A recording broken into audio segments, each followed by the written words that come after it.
Right. Is that working?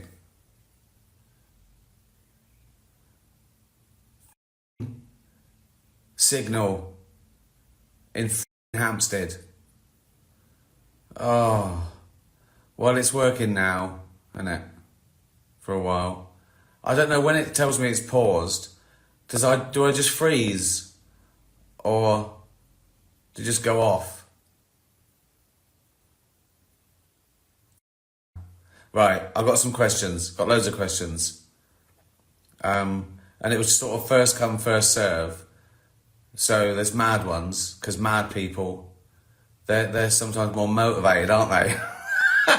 They get in there quick. Right, I'll get through them. Oh, this internet. Someone just said the internet is me too. I don't know what to do. Oh, oh God. Why doesn't the internet work? We fucking pay. Why doesn't it fucking work? Right, I'm just going to get through it and then delete it. Chris Hubbard, would you rather have feet for hands or hands for feet? I need my hands. I play guitar and tennis and, right. I mean, I need my feet. I use my feet every day. But, I mean, if I had to make that choice, I don't know what scenario I'd have to make that choice. There's no medical scenario where I'd have to make that choice. I've heard of things like, oh, your wife in childbirth, we can either save your wife or the baby, but never, do you want to keep your feet or your hands? Maybe I've been caught by a weird serial, like something from Saw.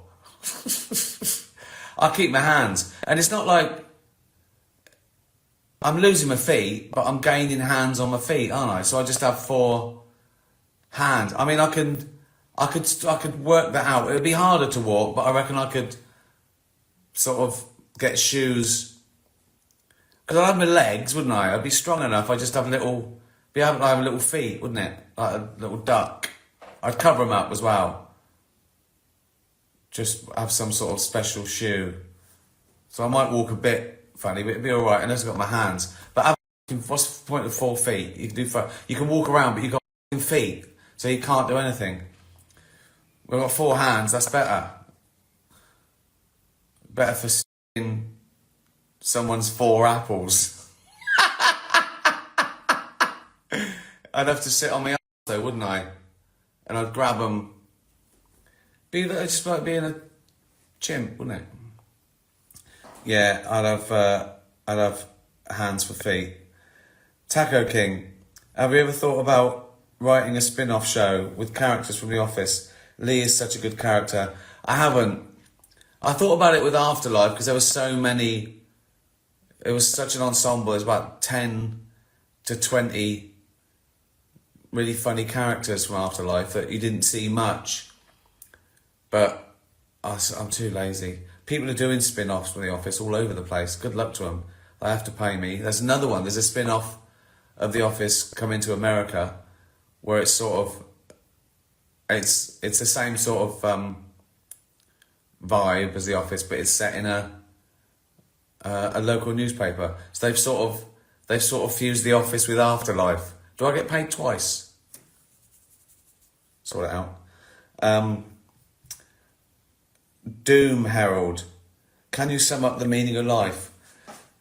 No meaning, is there? We didn't have a choice. We didn't choose to exist. We just, we're the result of like 3.5 billion years of evolution. The chance of being born like 400 million to 1. It's great. It's a one-off. We'll never exist again. We didn't exist for like 13.5 billion years, and now we got 80, 90, 100 years, if we're lucky. And then we don't exist again. There's no point to it.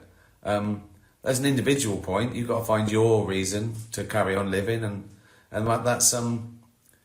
that's loads of reasons. There's loads of reasons to make the most of this crazy chance, you know. Learning stuff, playing, friends, just try and find out as much about the world and enjoy every minute that you can. Whatever makes you happy, do that without hurting anyone.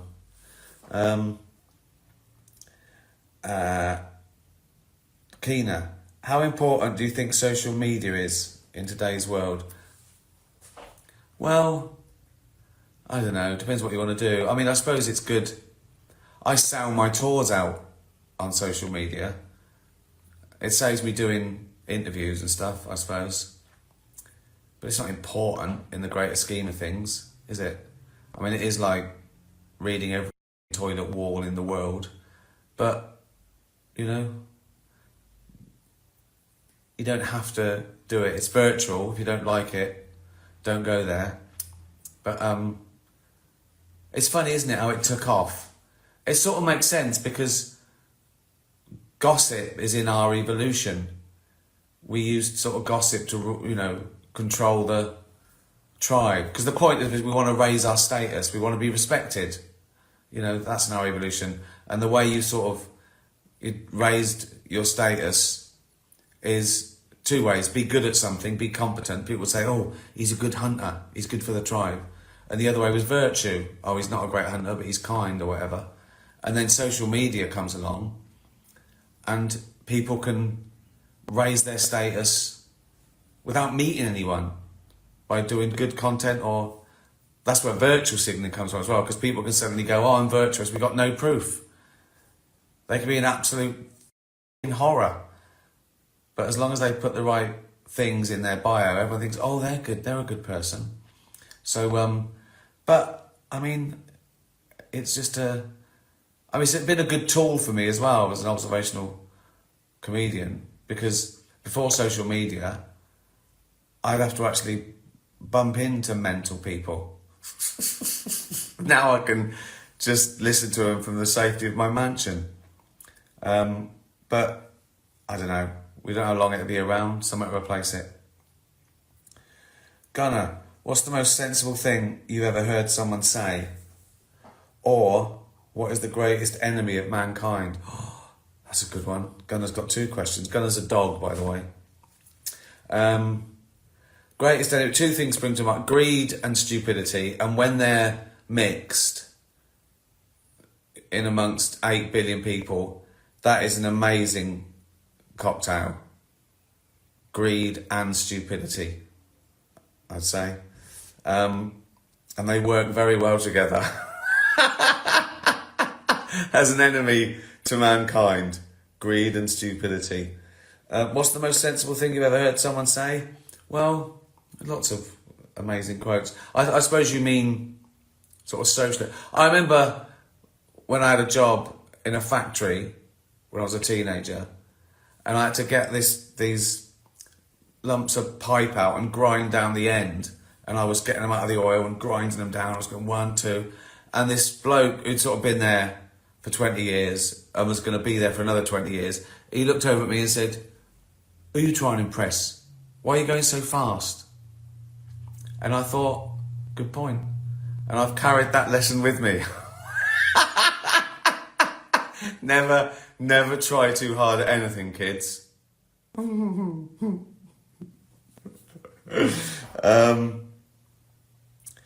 the cat. Dear Uncle, what are you most proud of in your life?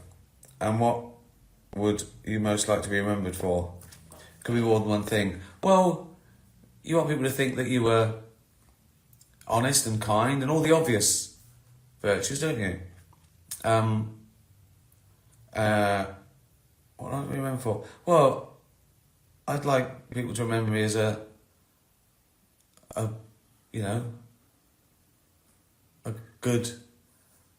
good soul, I suppose. A nice chap who did well. I know it's a difficult one because it sounds like I'm sort of suggesting to you what I think I'm like. But yeah, I think the same as everyone else, really. You want people to think you're a decent guy who didn't, hurt anyone, and hopefully, if there was a cosmic balance, I'd like to think I made the world a slightly better place than a slightly worse place. You know, when you hire a caravan for a week, my mum used to say, leave it as you found it, if not better. So I sort of think of that, really. Did I do slightly more good than bad? Although, problem with that is, you got serial killers who did a lot for charity.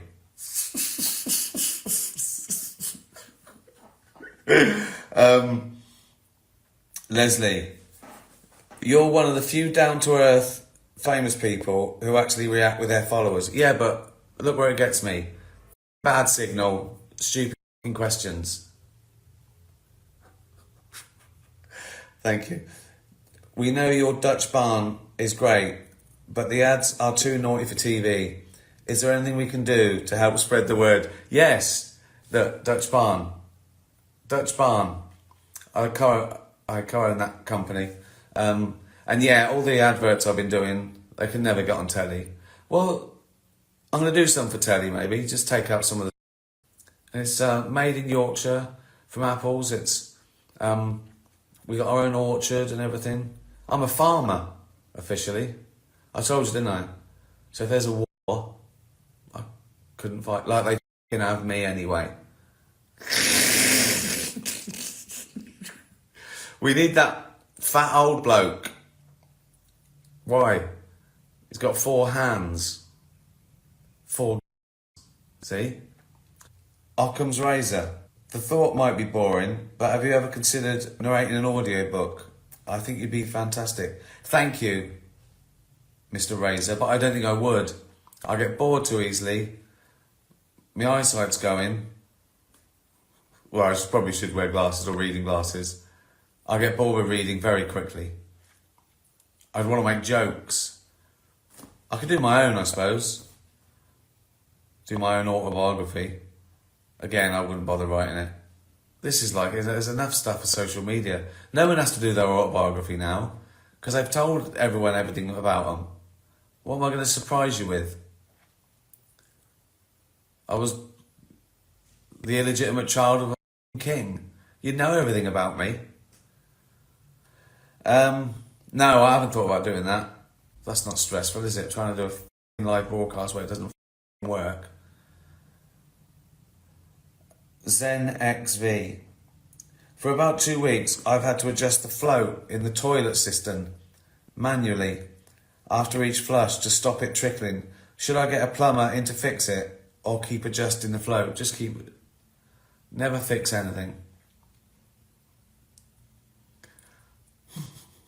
I follow that advice medically as well. If something goes wrong, I just think, I'll just wait for it to get better. Jay goes, go to the doctor. No, it's just get better. Or it won't get better and I'll just carry it for the rest of my life. Like something wrong with my toe. That's fused now.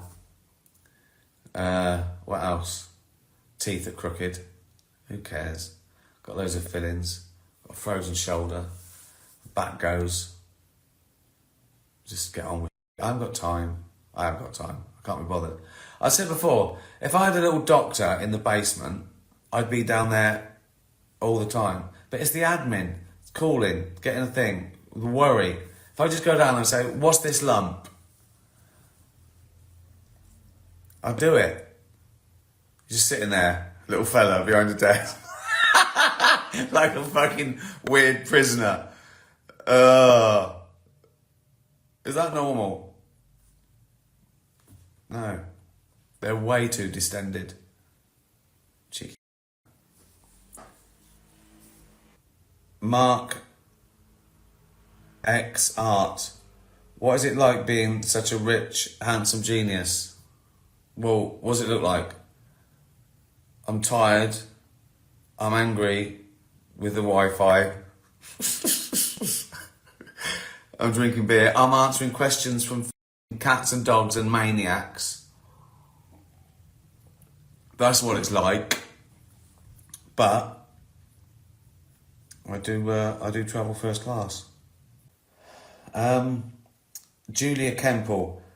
I've just learned from my 7-year-old that a banana is a berry and a strawberry isn't. Have you discovered any good scientific facts recently? Thing is, I read up about science, but there's so much, and I skim read things, and I don't know if I fully understand anything. I know a bit about everything, and most of my life most of my, educational life, I did sciences. I even got to college to do science and swapped to philosophy, and I've kept interested. But I don't know. I did hear, now some of you eggheads, some of you quantum physicists might be able to verify this, but I heard there's rumblings in the scientific community that time might turn out to be a particle. Now, it's not fascinating because I don't even understand the premise. I can't imagine, you can't imagine what time is, let alone it being a particle. What does that even mean? So, I can't help you with that.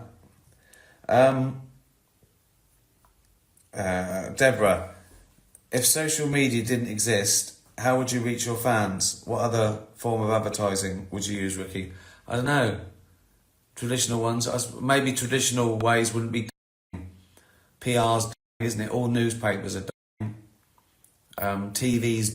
I was looking at I realised how lucky I was when I was looking at the industry and how terrestrial TV, even our big channels, they get 1, 2, 3 million. And Netflix has just blown them away. The figures you can get on Netflix are extraordinary. So all that's done. And I suppose, it's all the internet, isn't it? Netflix is basically, it's a website on the internet. And so I suppose I connect, if I'm talking to people on the internet, they're already there. They've probably got Netflix or something. I suppose it would be harder for me. And I hate interviews. I don't try not to do press because I've got an ulterior motive. It's always about them. So it's great. This is good. That is the best thing about social media, connecting with fans, and doing stuff like animal welfare campaigns, and so that is good. That is the good thing about social media. You just have to manage it. Just have to rule idiots out of your life. There's loads of idiots on social media, but there's loads of idiots on the high street. You just have to see them coming, I suppose. If someone's walking along the street with their shirt off shouting, cross the road. Same with social media. Block them, avoid them. They don't exist. Sean, when's the next special? Well, I've got to tour it first. I'm doing warm-ups. I've done about 50. I'm probably going to do another 20. Then I'm going to start it slowly in the autumn, doing theatres around Britain, then arenas around Britain, and then arenas everywhere else, all my favourite places. I'm doing the Hollywood Bowl again, I think. Obviously New York, all my favourite European cities like Copenhagen and Stockholm. That is amazing for me. That might be, what's your greatest achievement? The fact that I'm a British comedian playing arenas in non-English speaking countries. They speak English, but you know what I mean? That still blows my mind that I can fill an arena in Europe. That's mind-blowing. That is mind-blowing. I think that might be my greatest achievement.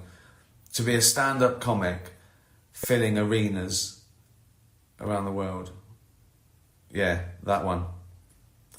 And of course, because of your generosity and buying platinum tickets, I can donate millions to animal charities, which is the biggest buzz.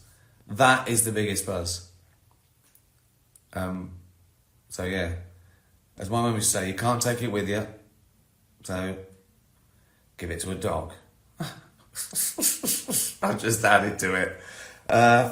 These questions, I thought I only did a few. So my next special will be the end of 25 or the beginning of 26. I'll be touring for like, I don't know, 14 months, probably. Oh, I won't live that long. Do you have Jeannie, do you have speakers in every room for listening to music?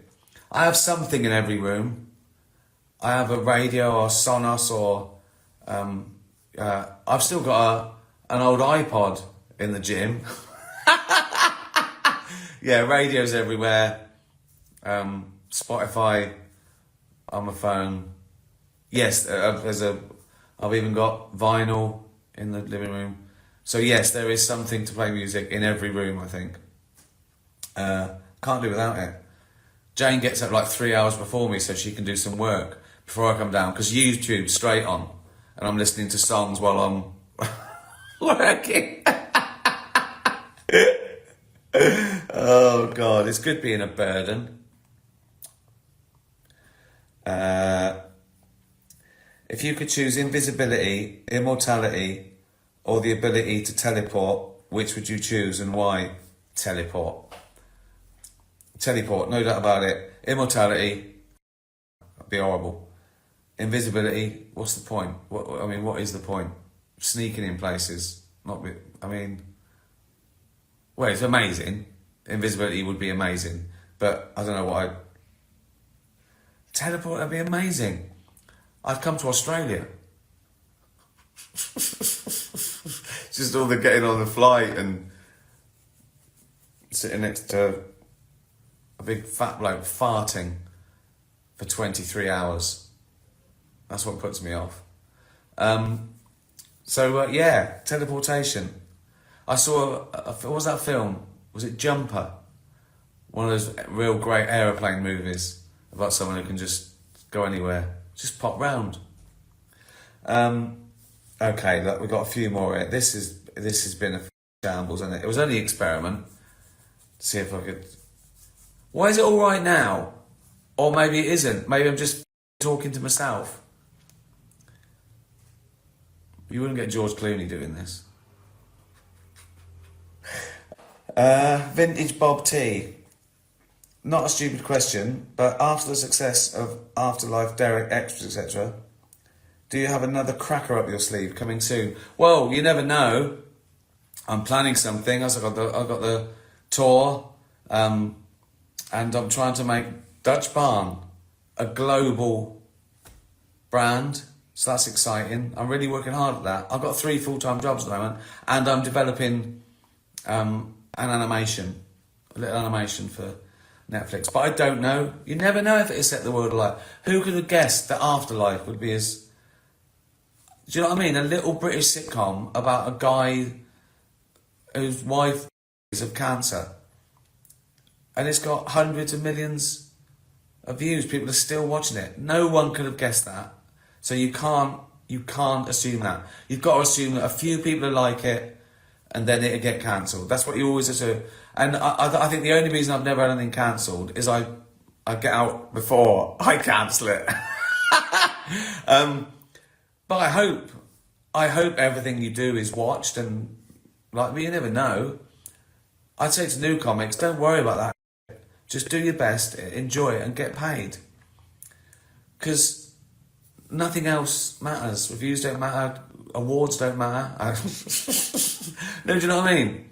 I say to people, when you start off, you want to get 5 stars. You want to be lauded all the time, and then you realise that a house is real. No one's ever bought a house with a great score on Rotten Tomatoes.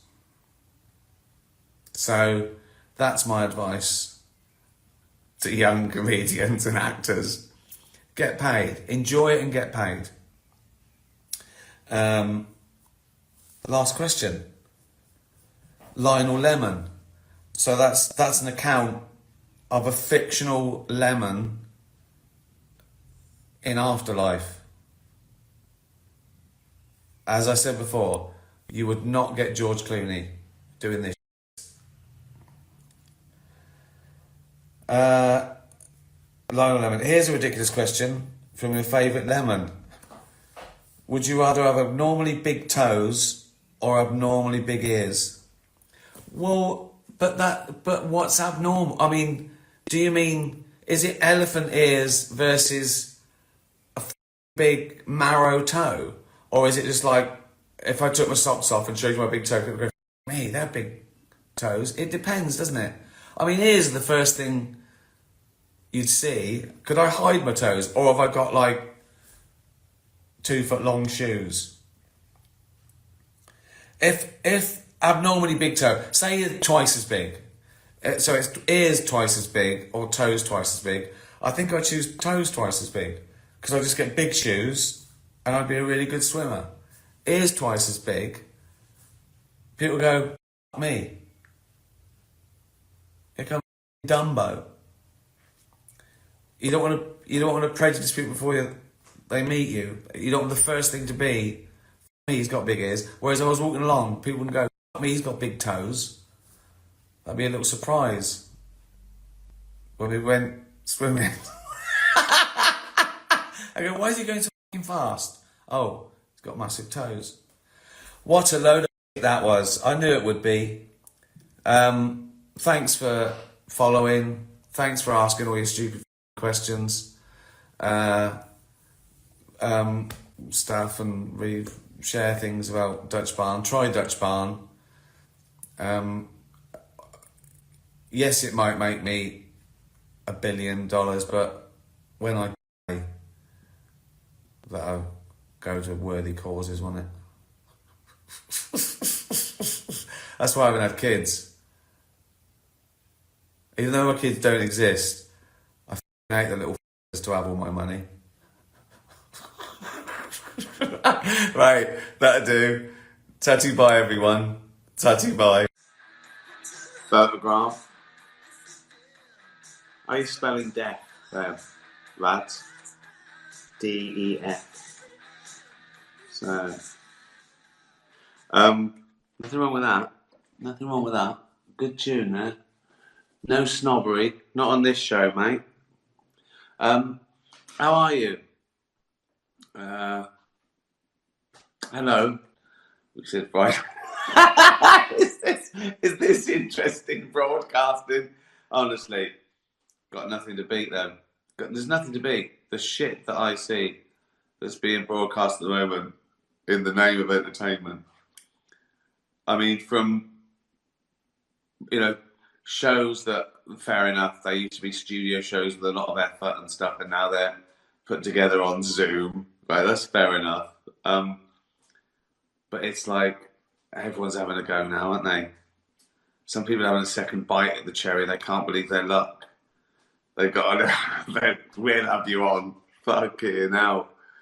So we're really milking one idea on Twitter. Again, nothing wrong with that. Whatever gets you through. I told you I finished The Last Dance. Brilliant. Just give the Emmy. Just give that the Emmy. Oh, Emmys. I've got no chance of an Emmy. It started coming through, like people ask me to do this podcast for like Emmy consideration. Afterlife has no chance. No chance at all. Because it's going to be there's the same sort of 5 big network shows that are going to be nominated. They're like a juggernaut, a machine. 6,000 Emmy voters. Why are they going to vote for me? Particularly after the Golden Globes. They all hate me. Yeah. He said we're all disgusting. Should we vote for his Netflix show? No, let's not. Also, I think people will go, this isn't a comedy. It's not people talking in a funny voice and falling over. There's no laughter. There's a man who's sad. We can't give a. I can't believe I've been nominated as many times as I have in the Emmys. Was it 24 times for writing, directing, things like extras, Derek, stand up. I tell you, I've got a chance of another nomination. Writing my monologue for the Golden Globes again. I've had a couple of nominations for that, so that might get me another nom. Who cares? So if any Emmy voters are watching, vote for me. Be on the right side of history.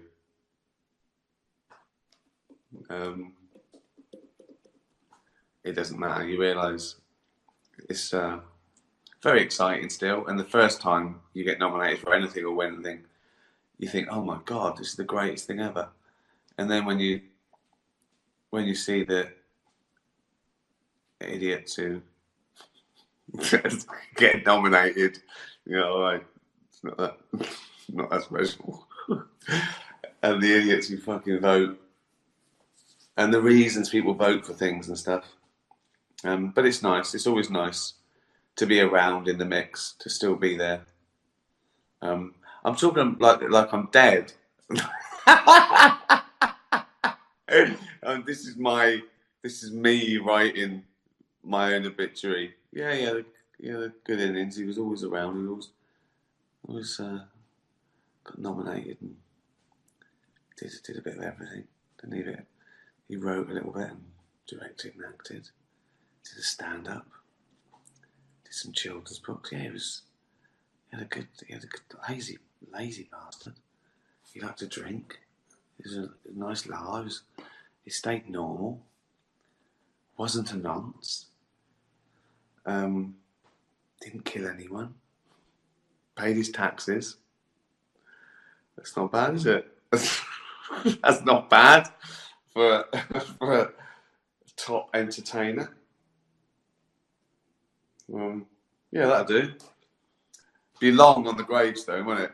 That'd be a long. Did lots of great stuff. Didn't kill anyone. Not a nonce. Paid his taxes. I'll be happy with that. Had a laugh.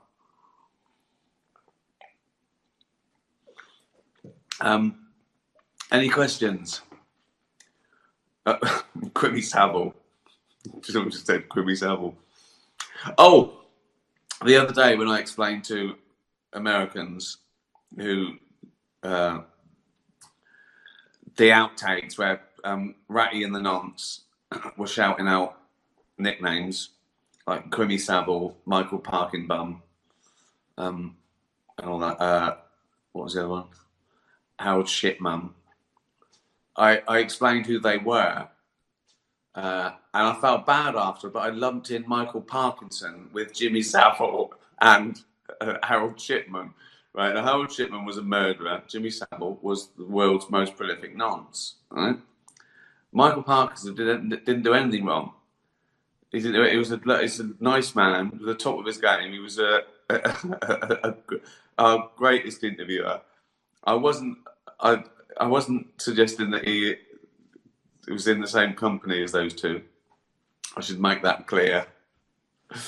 I've probably made it worse.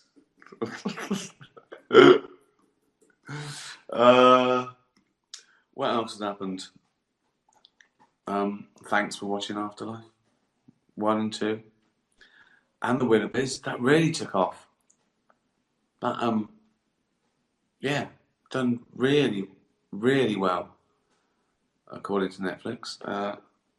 So I don't know if that's a reflection of lockdown, where people just like get their kids and watch this film, watch this film, watch it again.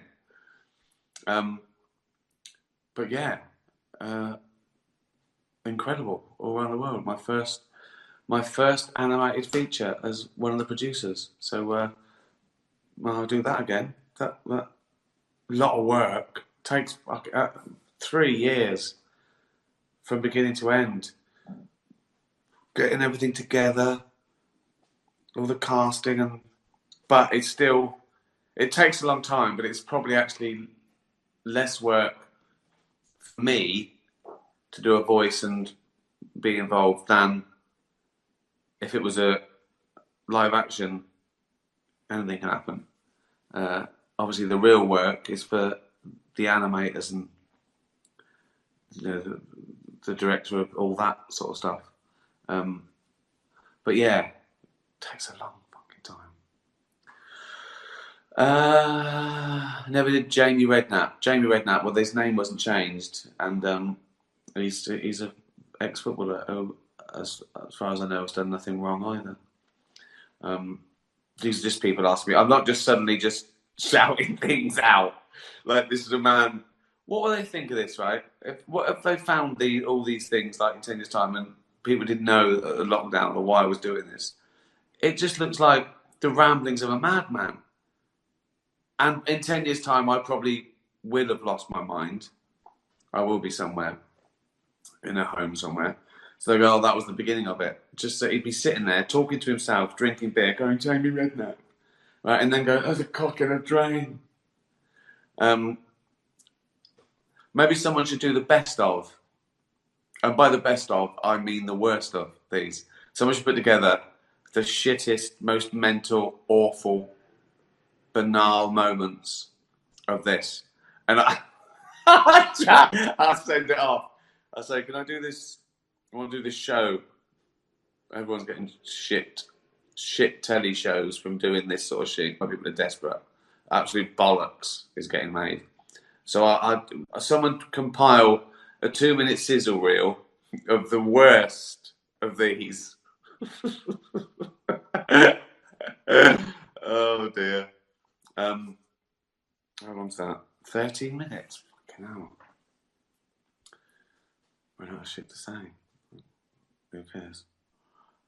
Where did I watch Bowie and Live Aid 35 years ago? In our shitty little flat on a tiny little television.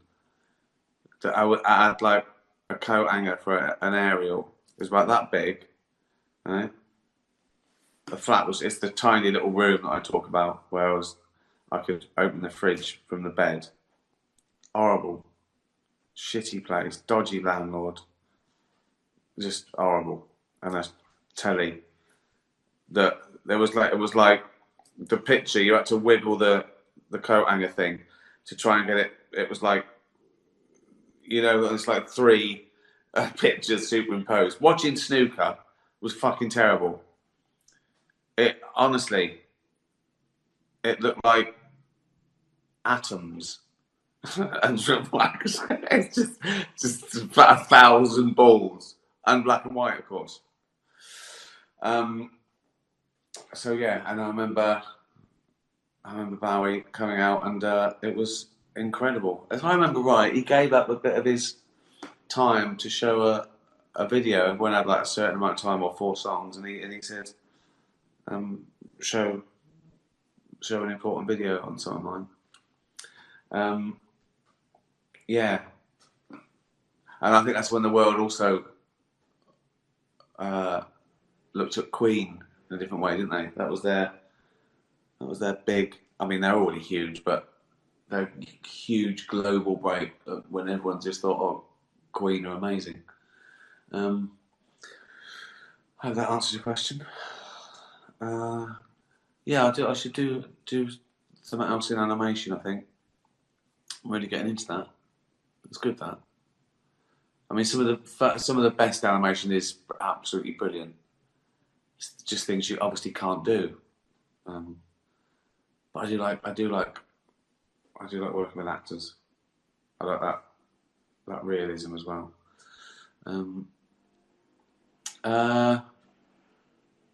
What else? Queen stole that show. Huh? Yeah. Pretty good. Bowie as well.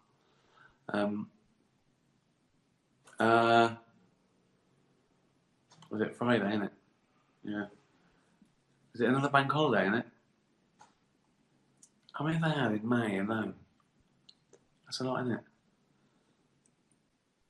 I've enjoyed doing this though. It's been nice, just chatting. No pressure. Who gives a fuck? It's been like just yeah, chatting to. You don't get to do this sort of thing. Even interviews, you're trying to be articulate and talk in sound bites and answer the question. Sometimes the questions are shit. Whereas this, I don't know. As I say, it's like a man in a padded cell. Just talking to. I don't know who I'm talking to. Really, I'm talking to you lot, but I don't know you, do I?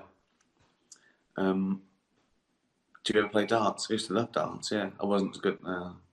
I never understood with darts. Right, you practice. Obviously, I get that. But then you practice, and then you sort of get what you're aiming for. You get 320s, the odd treble, right, and all that. And then one day you try and get the 20, and you get a 1, and then a 5, and then I go, what? Why? I just did it.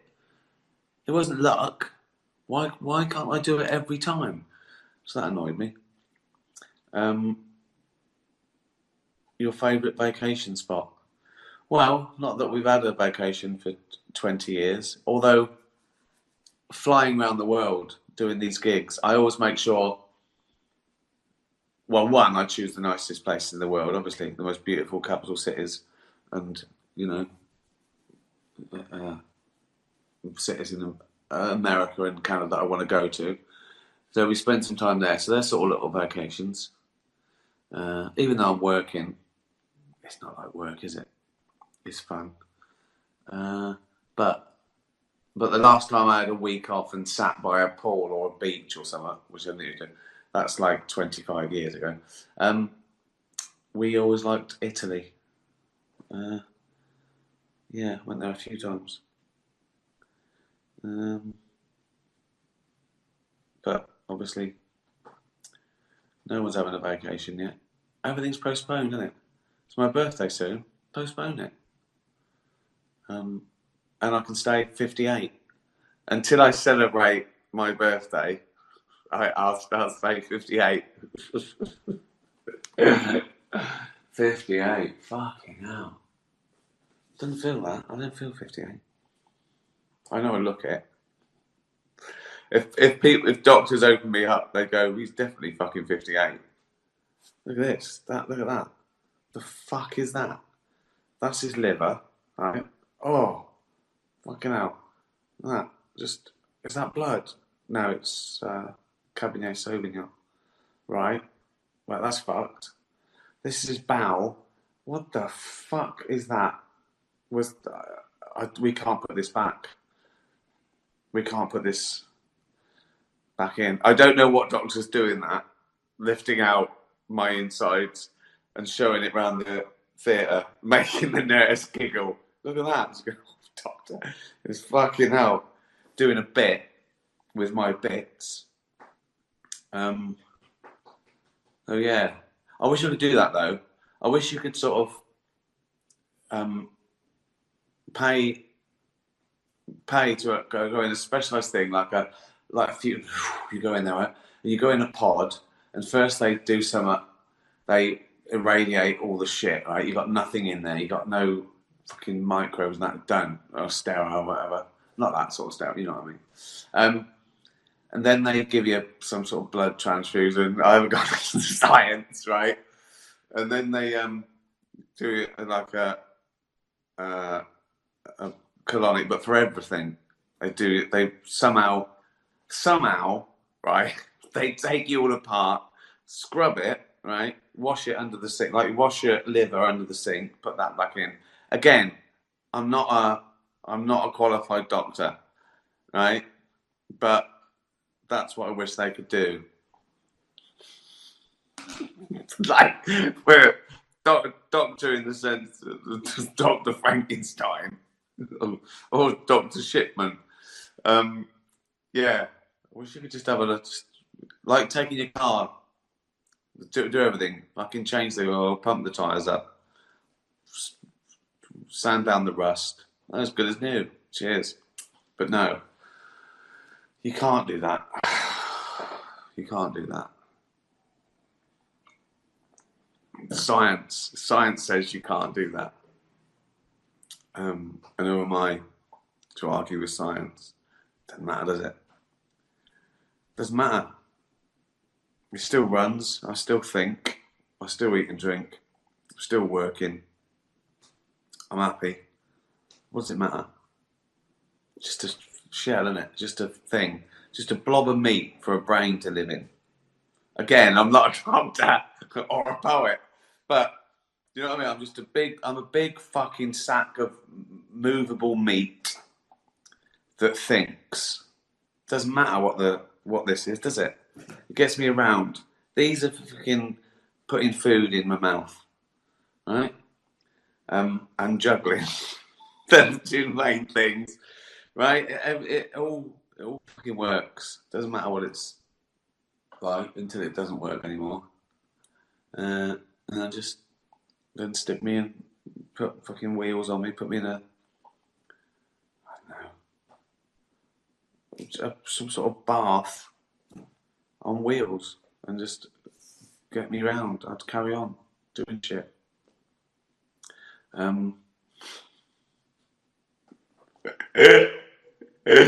Oh, there we go. That should go in the. Could that get in the best of? We'll do it in the best of. Look, come on. Tatty bye, everyone. Tatty bye. How do you think we all got here? We all got on planet Earth? Yeah. How do you think it all started? I think it all started with very small bacteria, and the laws of evolution applied. And what was there before the bacteria? Well, a primeval soup, according to science. What's that? This. Who knows? Why is there something rather than nothing? Right. Okay. Well, I'm gonna answer this in good faith. Well, first of all, why not? People think that it's mad that there's stuff, but why? Why isn't it mad that there was nothing? Imagine a universe of nothing. That would be odd as well, wouldn't it? You mean, and also the question why, it should be how. It don't be why, because there's no will. There's no will to the universe. The universe didn't crunch into the size of an atom and go, let's explode and make shit. There was no will, it just happened through gravity and all the different forces and laws that existed. I think people mean, how the fuck? How? That's what they mean. But my question for all people like Richard Dawkins, I've interviewed everyone on this subject, you can imagine, is, well, what was there before nothing? And because the human brain can't comprehend that and can't answer that question, I'm a religious person. I believe in God. I was raised a Catholic.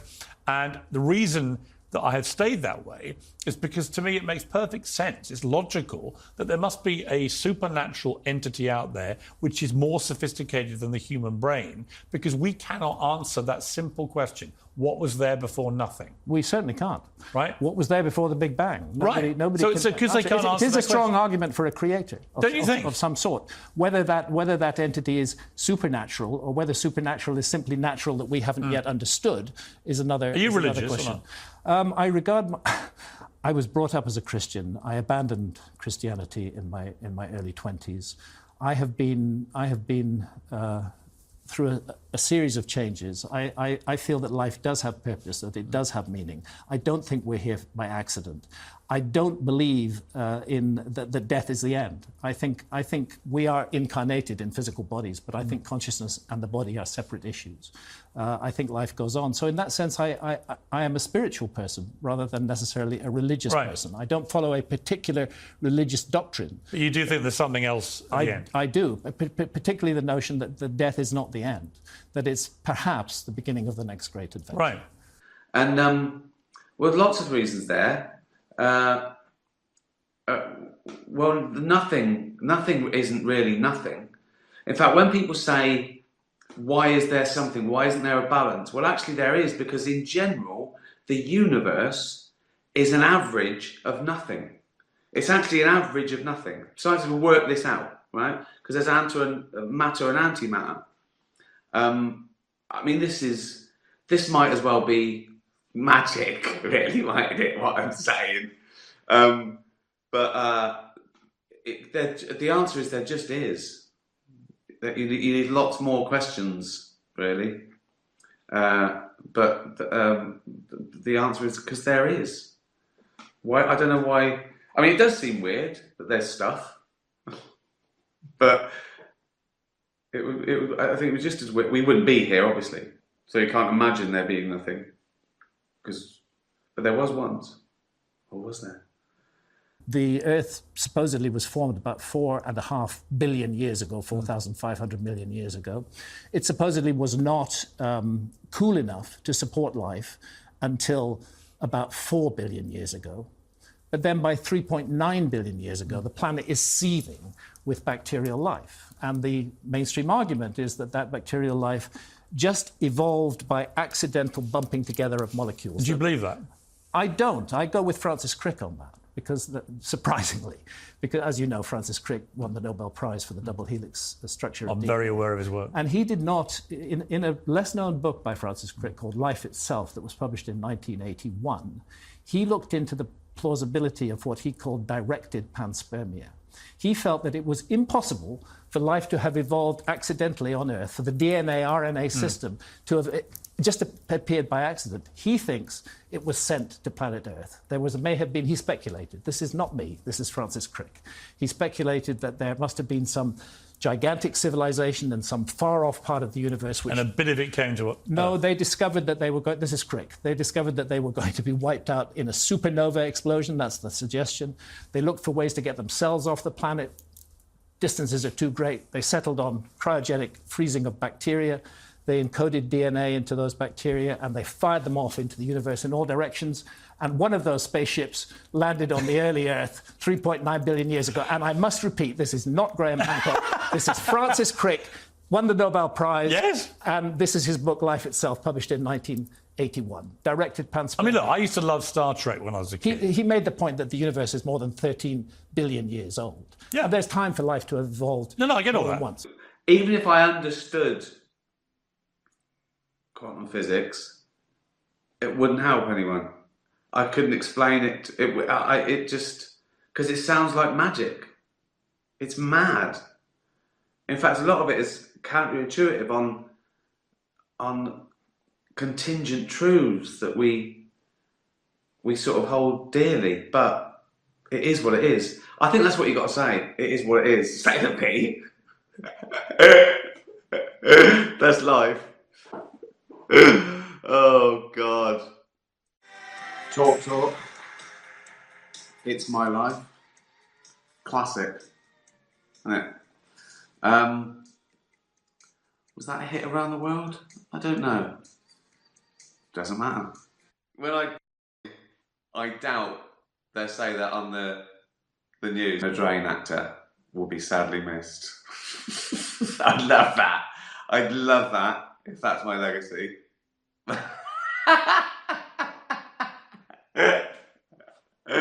Oh dear, but it's fun, isn't it? Oliver says, do you feel proud when you see the actors you cast in one of their first major roles go on to a big career, e.g. Martin Freeman? Yes, it's always lovely. Although I should say that Martin Freeman, he wasn't, I didn't find him working in a laundrette, you know. I'd actually worked with him on it might have been his first sort of major comedy thing. I don't know. It was a long time ago, and I met him. I wrote, I co-wrote Bruiser, a sketch show with Mitchell and Webb, Richard O'Waddy and Matt Holness, Olivia Colman, and we wrote a little sketch thing, and I met him then, and thought it was great. Although they're all great, obviously. Yeah, that was my first little proper paid job by the BBC, and I remembered him and thought, yeah, he'd be good, and I was right. So yeah, and obviously Ashley Jensen in Extras in the Afterlife. In the Afterlife. Oh, that's Pickle meowing. Do you want to see Pickle? Hold on. Fucking shambles, this is. Absolute. Right. Well, come here then. Come here then.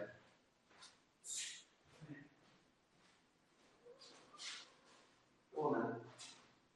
Go in there. No, I'm not playing. Don't run up the stairs, you fool. Oh, I just wanted to. What? I was just. You were yowling, so I thought you wanted to be.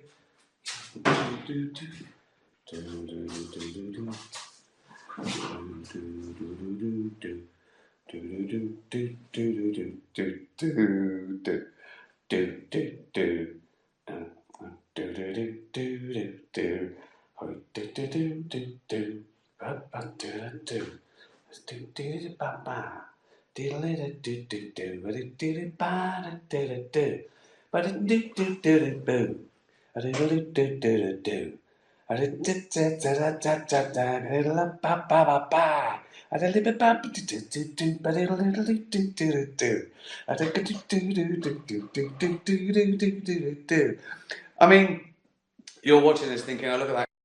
But you're the watching it. You're watching a grown man, right, dancing with a cat. Right, she wants to go. Go on then. There you go. Oh, that was...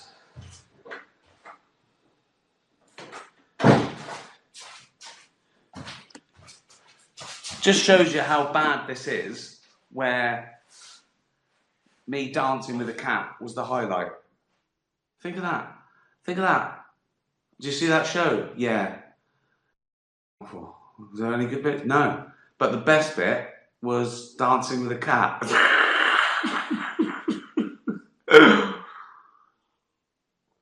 Another question.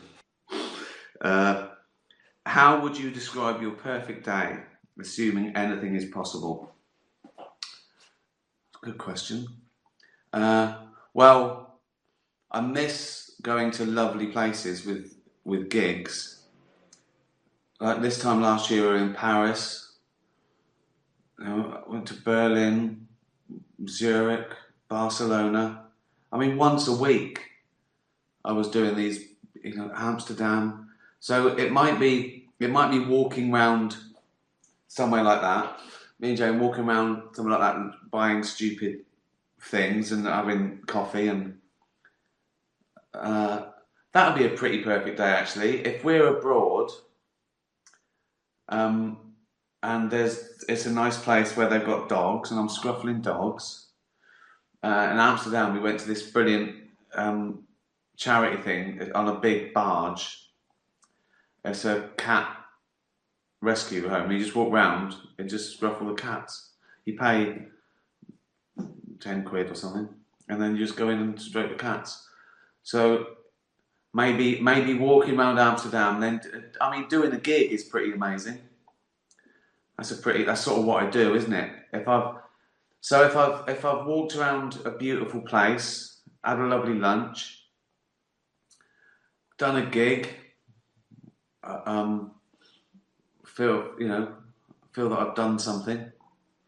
Or if I can't do a gig, if I've written a joke, I've always got to do something that I think is part of my job. I think I can't have a complete day off, you can't help it. If I have a day off, I think of something. I think of a good idea or a bad idea. So yeah, I think that would be it. Wandering around a beautiful foreign town, and then doing something to do with comedy. I couldn't sit around and do nothing. I've never really enjoyed sitting on a beach for 8 hours. Do you know what I mean? I think a holiday is got to be an adventure. Yeah, walking around Amsterdam, doing nothing, scruffling dogs. Oh, my eyes are stinging again. I had a bath, didn't I? Bubble bath. I thought I got around it. I put in some shampoo the other day. It wasn't bubbly enough.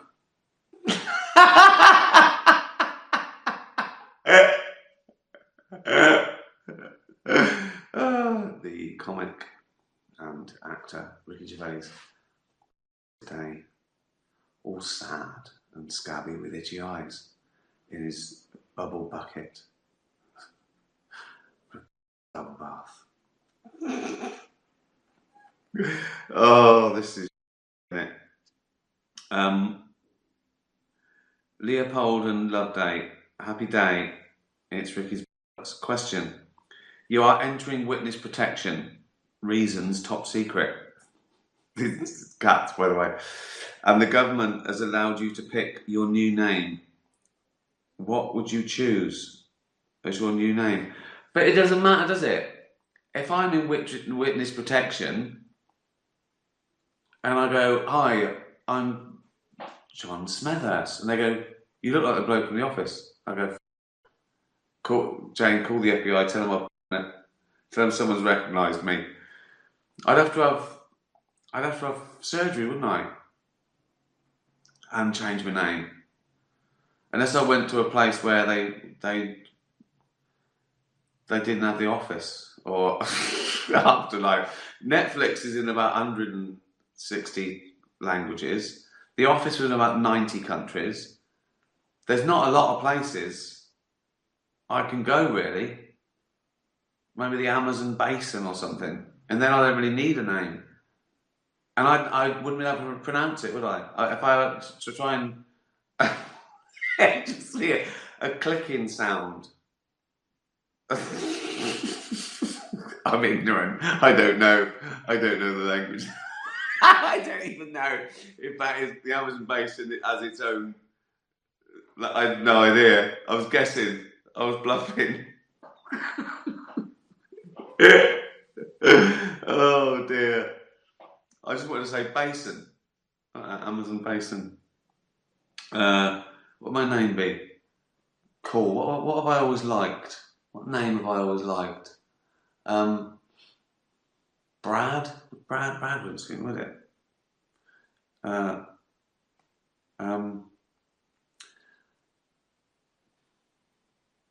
Tommy Chubbington. Tommy Chubbington, that'd do, wouldn't it? I mean, wherever I am, where would I be? I couldn't just go in Watford, could I? Without having Tommy Chubbington, that'd do. And I'd have a different job, wouldn't I? The teacher and sports tutor, Tommy Chubbington, today, in a bucket of his own and bubble bath. He will be sadly missed in the Watford area. She's still yowling. Right. What do you do on your first day as a long-necked man? Now. Oh, God. Look at all the awards I've won for writing and stand-up and directing. And that's only half of them. Look, there's another wall over there, and yet I'm answering questions. What do you do on your first day as a long-necked man? This doesn't happen when they interview Obama or Attenborough. They don't get these questions. What would I do? I don't know. I suppose just look over fences. Just look. Because there's a lot of high-walled gardens in Hampstead, and I always think, I wonder if they've got a tennis court. But you can't scramble up and have a look. But if I was just passing anyway, I go, morning. I go, hi. That's Tommy Chubbington, the long-necked man. He's got a face like the bloke in The Office, but it can't be him because he's 16 foot tall. Oh, God. Rupert, big-hearted thank you, Sir Ricky. Uncle, I followed you for some time, and you've been a hero of mine for years. Rupert's a dog, obviously. Thanks me for my kindness to animals. It's very nice. It's basically thanking me for entertaining, but I won't read it all because it's very nice though. But I feel bad reading such nice things about me. I'm mildly embarrassed, Roop, to read that out. I prefer it when you insult me. Thank you very much.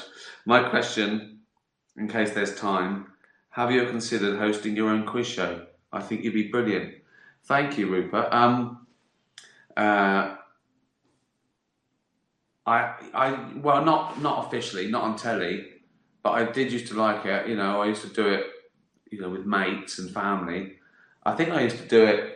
Oh, I did work where I used to work. I did a mastermind for the people who work there, and I researched the questions. That was fun. I do like it. It's something nice. I like doing quizzes though as well. It's nice to be the quiz master, but I prefer to be the naughty schoolboy arguing. There used to be a quiz I used to go to, and it's just terrible. I try and try and point out of the quiz master. Oh God! I got what was Dostoevsky's first novel, and you got what was Mickey Mouse's girlfriend, and that was for a pie. It's not fair. So I think I'll probably be a better quizmaster than competitor. Yeah. Oh dear. And thank you, Rupert, for saying nice things. Kermit, right? This is Kermit. It's look at that. Here, gather round, all animals and humans of Twitterland. Again, I won't read it all, but it's a very, very lovely thing from Kermit the cat. So thank you. What a lovely crowd. What a lovely useless crowd you are. Bella, Joey. Firstly, Sir Ricky. I'm now Sir Ricky. That's what I'd be instead of a knighthood. All the cats and dogs make me their patron saint. Saint Ricky. Saint Ricky. Today, the Saint Ricky peacefully in a bucket. So, do that. Be nice. Keep following. Keep watching. Before today, the comic actor and comedian Sir Ricky Gervais peacefully in a bucket of his own and bubble bath. You'll miss me when I'm gone, won't you? Be nice to animals. Stay safe. Be nice to animals. Tatty bye, everyone. Tatty bye.